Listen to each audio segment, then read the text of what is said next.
alaykum. Hozirgi hayotda eng dolzarb mavzuga men javob berib o'tmoqchiman. Odamlarni tibbiy savodxonligi pasayib bormoqdami yoki shifokorlar to'g'ri tashxis qo'yisha olmayaptimi yoki dori-darmon shu qadar sifatsizmi? Nima uchun odamlar ko'p kasal bo'lyapti? Nima uchun dori-darmon ta'sir qilmayapti? Bunda tibbiy savodxonlik yetishmayaptimi? Nima qilish kerak? Nima uchun odamlarning bosh kasaldan chiqmayapti va dori-darmonsiz yashay olmayapti degan savolga javob berib o'tmoqchiman. Birinchi beradigan fakt javobim, men o'qigan davrdagi talabalarning bilim darajasi bilan hozirgi davrdagi talabalarning bilim darajasi 70% past. 70% ga pastligini ko'rsatyapti. Bilmayman nimaga. Vro'di o'qishga bo'lgan talab kuchaygan, shart-sharoitlar yaratilyapti, yangi adabiyotlar, yangi o'qish texnologiyalari yaratilgani sari talabalarning bilim darajasi pasayib ketmoqda. Bu birinchi sababi. Va mana shu talabalar ertaga shifokor bo'lib bormoqda. Eng yomonini aytaman, bu yil meditsinskiy institutga 400 ta super kontrakt kirgan. 400 ta. Biz o'qishga topshiradigan yili atiga 12 ballga men birinchi yil o'qishga kirolmay ketganman. Biz o'qigan paytda 1,5 ball yetmadi, дополнительныйga ilinsam zo'r bo'lardi deb yig'lab yurganda talabalar. Ну, понимаю, 5 ball, 10 ball yetmagan bo'lsa, juda ham o'qigisi kelayotgan bo'lsa, tam super kontrakt qilish mumkindir. Lekin bilim darajasi 0, Mendeleyev kimligini bilmaydigan, anatomiyani 8-sinf obrazovaniyasini bilmaydiganlar ham puli bo'lgani uchun tibbiyot oliygohlariga kirib ketishmoqda. Bu narsani men aytmasam ham hamma bilyapti. Eng yomoni 10 yildan keyin siz farzandlaringiz mana shu shifokorlarga borasizlar. 10 yildan keyin tibbiyotimiz bundan keyin ham battarlashadi. Hozir boring, oddiy bolangizda stomatit yoki o'zingizni tomog'ingiz og'riyapti, issig'ingiz chiqyapti-da. Oddiy poliklinikani bepul analizlari bilan sizni jalobingizga qarab, kasallik tarixingizni o'qib, diagnoz qo'yib 50 ming so'mga tuzatib qo'yadigan shifokor o'zi yo'q. Chunki unaqa retsept kelmayapti aptekaga. Buni men как farmatsevt-provizor aytayapman.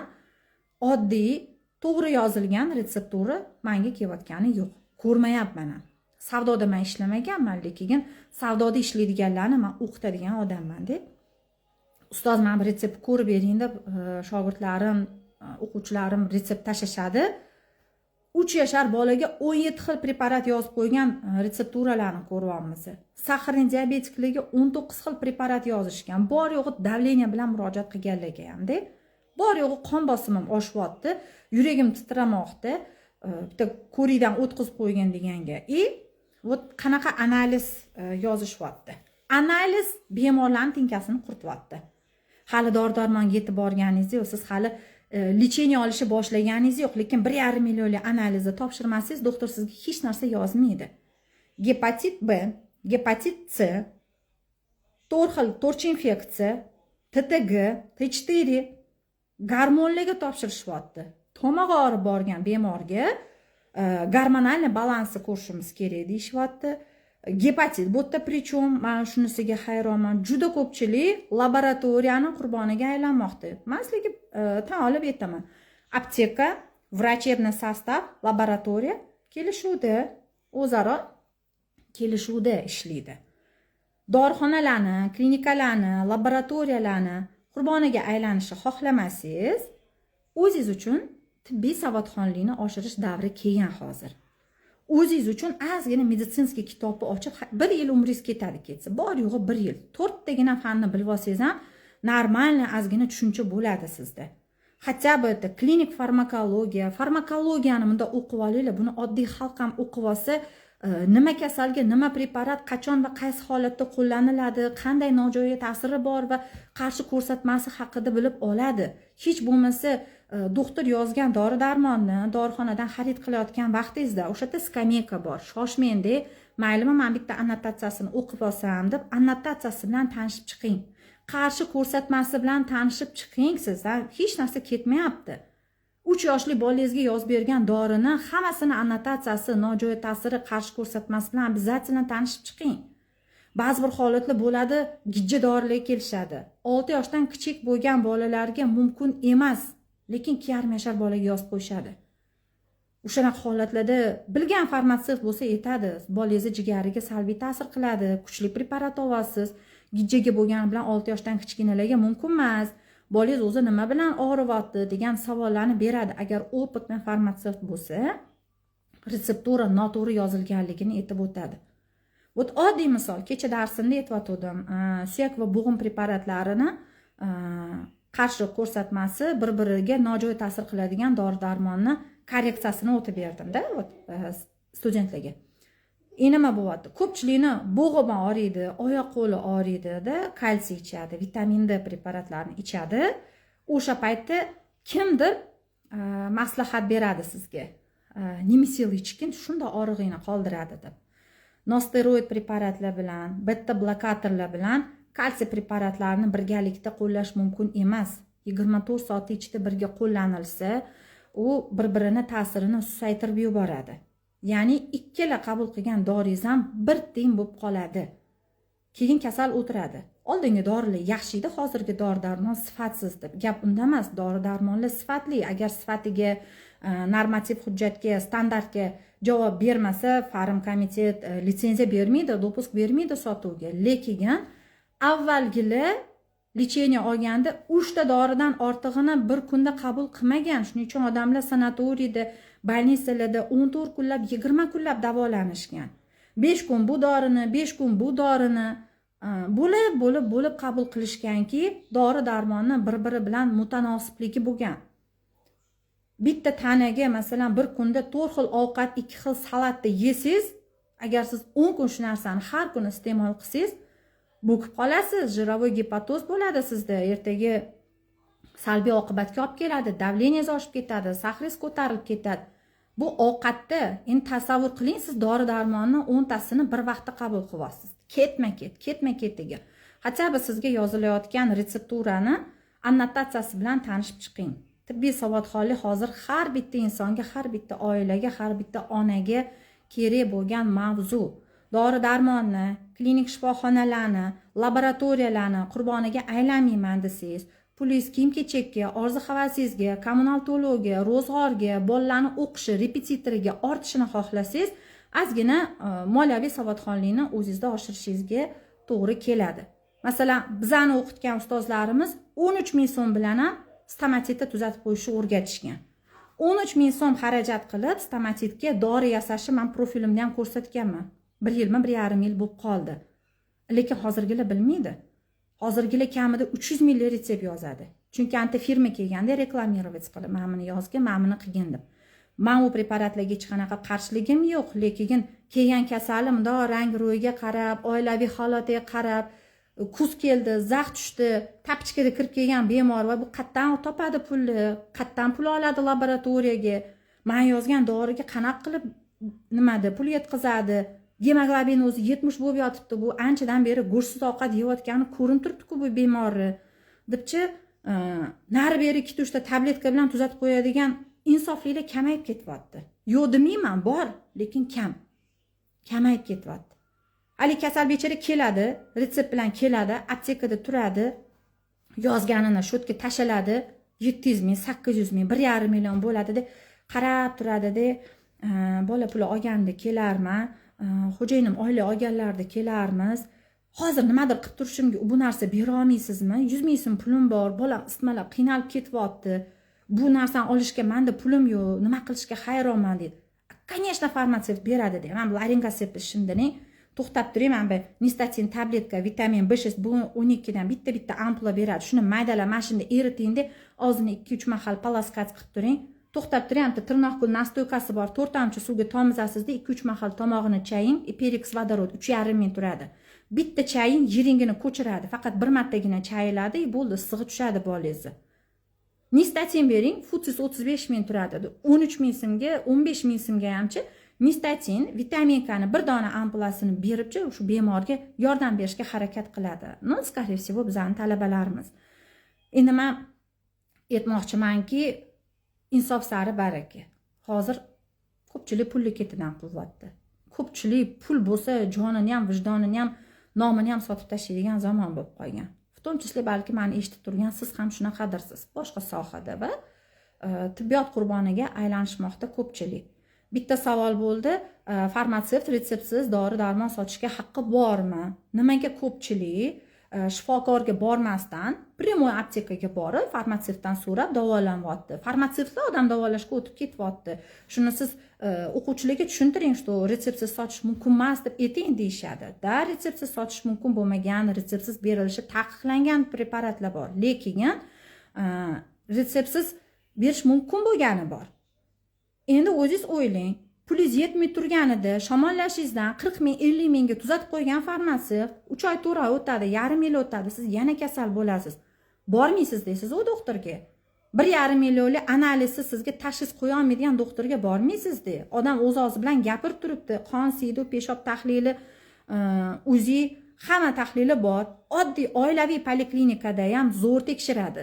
Любой laboratoriyadan zo'r tekshiradi. Kalni ham tekshiradi, peshobni ham, qonni ham tekshiradi. Gepatitni ham tekshiradigan poliklinikalar bor. Tumanni markazlashgan poliklinikalar ham bor. Laboratoriyaga qanaqadir klinikalar borish shart emas. Agar vrach insofli bo'lsa, o'qimishli bo'lsa, sizni oladi istoriyangizni, istoriya болезни. Hozir kechirasizlar, kasallik tarixini o'qiydigan shifokori o'zi qolgani yo'q. Kasallik tarixini olib, hech bo'lmasa 1 yillik, 5 yillik kasallik tarixingizni o'qib tanishib chiqish kerak. Sen shu holatga kelguningga qadar nima kasal bo'lding, nima dori ichding. Kimlardir tinmay boshim og'riyapti, meni beto'xtov boshim og'riydi deb jalba qiladi-da. Migrenga topshirishadi, EG deyishadi, ensefalogramma, MSKT, MRT hamma narsani tekshirishadi. 2,5 million pul ketadi tekshirishga, lekin bosh og'riqdan qutulmaydi. Bu konechki etiologiyasi o'rganilmagan migren degan tashxis. Shunaqa kasalliklar keyin aytaman, menga so'nggi 3 yil ichida doimiy ichadigan preparatlaringiz, men kasallik tarixingizdan nusxa olib keling, bitta o'qib ko'ring deyman. O'qisam bilaman, ular enalapril, valsakorni 4 yildan beri beto'xtov uzluksiz davleniya dori ichib yurganlar bo'ladi. Davleniyasiga beto'xtov dori ichyaptimi? O'sha dorini annotatsiyasini o'qisa, nojo'ya ta'sir degan joyi bor. Nojo'ya ta'siri quloqda shang'illash, bosh aylanishi, uyqusizlik hamda bosh og'riq bo'ladi. Oddiygina o'sha preparatlarni surunkali qabul qilindimi, yangi korreksiyaga o'tkazish kerak hamda to'xtatish kerak bu preparatlarni. Uje tana to'lib ketgan va zaharlanish holatiga o'tib ketayotgan bo'ladi. Buning uchun hech qanaqa MSKT, MRT yoki boshqa bir tekshiruvlarni hojati bo'lmaydi. Keragi ham yo'q aslida ularni. Ichayotgan dori-darmoningizni nojo'ya ta'siri sizni doimiy ko'ngil aynishiga olib kelishi mumkin. Voydod, men bessonniца bo'lib qoldim, men uxlamayapman, bitta uyqum o'chsa bo'ldi, yurib chiqaman kechasi bilan deb nevrologga borishadi-da. Insofli nevrolog bo'lsa, keling shu paytgacha men bitta 1 yillik ichgan dorilaringizni, 1 yil ichida bo'lib chiqqan kasalliklaringizni hammasini ko'ring. Oilangizda nima o'zgarish bo'ldi? Nima stress boshingizdan kechirdingiz? Bolalaringiz tinimsiz kasal bo'ldimi? Yaqin odamingizni yo'qotdingizmi? Balki oddiy uspokoyительni yozib yaxshi qilib olishimiz mumkindir. Yo'q, unaqa narsa yo'q. Tekshirish kerak, aniqlash kerak, bilish kerak. Mana bu joyga borib tekshirtirib keling, mana bu joyga MSKTga borib tekshirib keling. U tekshiruvlar kerak albatta. Agarda oddiy sababini qilsangiz ham yechim bo'lmasa, uni qilib ko'rasiz, buni qilib ko'rasiz, tabiiy yechimini qilib ko'rasiz. Mashq qiling, ozginasida osteoxondroz bor, bo'yningizda tuz bosgan. Mana fizlecheniyaga o'ting, poliklinikangizda bepul fizioterapiya bor, parafiansiz bo'ladi, tekin massajistkalarimiz bor, massaj oling komfortli masla bilan. Ozgina o'zingiz ham fizически harakatga keling, bepul gimnastikalar tashkil topilgan. Ozgina ortiqcha vazn bilan ishlang. Siz tikuvchisiz, постоянно egilib tikasiz, shuning uchun mana bu shekingizda sizda grija o'sib chiqqan. Ma'mini qiling deydigan odamni o'zi qolgani yo'q-da. Shuning uchun ko'p savollardan biri. Hozirgi odamlar dori-darmon, sifatsiz dori-darmonni qurbonimi yoki apteka bilan shifokori kelishuvini qurbonimi? Men bitta sabab aytaman. Hozirgi bemorlarimiz super kontraktga o'qigan shifokorlarning qurboni va albatta tibbiy savodxonlik yetarli bo'lmagani uchun topgan puli dori-darmonga ketaveradi, qilaveradi. Sport bilan shug'ullanmaydi. Yegan ichganini nazorat qilmaydi. Asabini ayamaydi. orzu havas deb, kelajak deb, qilishim kerak deb o'zini o'ylamaydi. Tashab qo'yinglar hamma narsani o'z holiga. Bir piyala qattiqqa non botirib yesangiz ham qorningiz to'yadi. Kuchingiz yetmayaptimi nimadirlar qilishga? Keragi yo'q o'zingizni qiynashni. Keragi yo'q ortiqcha narsaga odam o'zini nima qilish. Bo'ldi, kuchingiz yetmayaptimi? Sizda yo'qmi shu mashina, siz qura olmayapsizmi shu uyni? O'zingizni kuchingiz yetadigan darajadagi ishni qiling, yetmaydiganiga qilmang, kasal bo'lib qolasiz. Boshingiz kasaldan chiqmaydi. Qaysi qo'llarga botib, uni qilib, buni qilib, boshqa qilib odamlar o'zini o'zi kasal qilyapti. Oldingi paytda odamlar nega sog'lom bo'lgan? Oldingi paytda odamlar soddaroq yashagan, sodda zamon bo'lgan. Xolodilnikka hozirgidek to'lib bo'lmagan, hozirgidek produktlar, hozirgidek restoranlarda yeb ichishmagan odamlar. Sodda yashagan, sodda yeb ichgan. Kamtarona yashaganlar ko'p bo'lgan. Shuning uchun odamlar sog'lom bo'lgan, har doim qo'lida puli bo'lgan va shifokorga yillab murojaat qilmay, kerak bo'lsa stol ustida sabz to'rab ham bolasini tug'ib qo'yib ayollar. Hamma narsa bitta yechim. Sodda ovqatlanishga, sodda oddiy ovqatlanishga kelib taqilyapti. Har xil pripravalar, har xil narsalar, tam blogerlar ko'rsatayotgan ovqatlar, Sovetskiy Soyuz paytidagi odamlardagi sog'lom yashagingiz kelyaptimi? O'sha paytdagi havas qilyapsizmi? O'sha paytda ovqatlanish tizimi va o'sha paytda davolanish tizimini hayotingizda tatbiq qiling. U paytda tug'ruqxonada ayollar tug'ishidan oldin klizma qilingan. Hozir klizma atmay bo'lgan, shuning uchun gemoroy chiqib yotibdi, bitta bolani tug'a olmay, anarazviy bo'lib ketyapti ayollar. U paytda ichib ketgan disbakteriozga margansovkali suv ichirsa, bo'ldi, bir kunda taqataq to'xtagan, nari borsa sig'i chiqsa levometsin tabletka berishgan. Icha olmagan bolalar achchiqligidan ikkita tabletkani maydalab klizma qilib po'ppasidan yuborishgan, 3 kun bir mahal bo'ldi, sig'i tushgan bolalarni. Klizma hozir atmen, margansovka hozir atmen qilingan. Ko'p kerakli, foydali tizimlar atmen bo'lyapti. Bolani yo'rgalash atmen bo'lgan, shuning uchun bolalar o'tira olmaydi. O'tirsa krivosheya bo'lyapti, skolioz qiyshiqliklar bo'lyapti 5-6 yoshli bolalarda. Erkin tashab qo'yib, yumshoq o'rinda katta qilish. Stolga bitta yuqori mato qo'yib, taxtakachdek qilib o'sha yerda pelinat qilishgan. Paxta yog'ida yog'lashni atmen qilyapti shifokorlar. Johnson Baby bilan allergiya qilyapti hamma onalar olib kelishadi. Bolam psoriaz bo'lib qoldi, bolam dermatit bo'lib qoldi. Paxta yog' oddiy sterillangan paxta yog'ida mana bu bo'yinli qavariq bo'rtmalarni, qo'ltiqlarini, pampersini, tegini yog'lab qo'y, bo'ldi, yetadi, nima qilasan deb. Yo'q, shu narsalar atmen bo'lib ketdi. Bilinglar, Sovetskiy Soyuzi doktorlari qanaqa davolagan? Qanaqa gigiyenaga amal qilishgan, bolani qanaqa parvarishlashgan, qanaqa ovqatlantirishgan. O'sha paytda menyusi Stalinning davrida Kremlda 400 ta dietolog, 200 ta oshpaz va 2000 mi 3000 ga yaqin shifokor tomonidan tuzilgan. Sanatoriy, shifoxona, kasalxonalardagi mana bu diet stollar bor-ku, numeravaniyasi, hammasi Kremlda tuzilgan. Chunki urushdan keyin odamlarning sog'lig'i ketgan, ocharchilik bo'lgan, hammani oshqozoni, ichagida, immun tizimida problema bo'lgan. Shuning uchun hamma kasallarimga men dieta yozmayman, va psoriatiklarimga ham dieta qil demayman. Rus oshxonasiga o'ting bo'ldi. Ruslar qanaqa ovqat pishirgan? Sovetskiy Soyuzda qanaqa oshxona bo'lgan? Bog'chada, maktabda, sanatoriy, kurortlarda qanaqa bo'lgan menyu? O'sha menyuda ovqatlarni iste'mol qilavering. Ularning menyusida mosh bo'lmagan, ularning menyusida semichkalar bo'lmagan, gazli napitkalar bo'lmagan.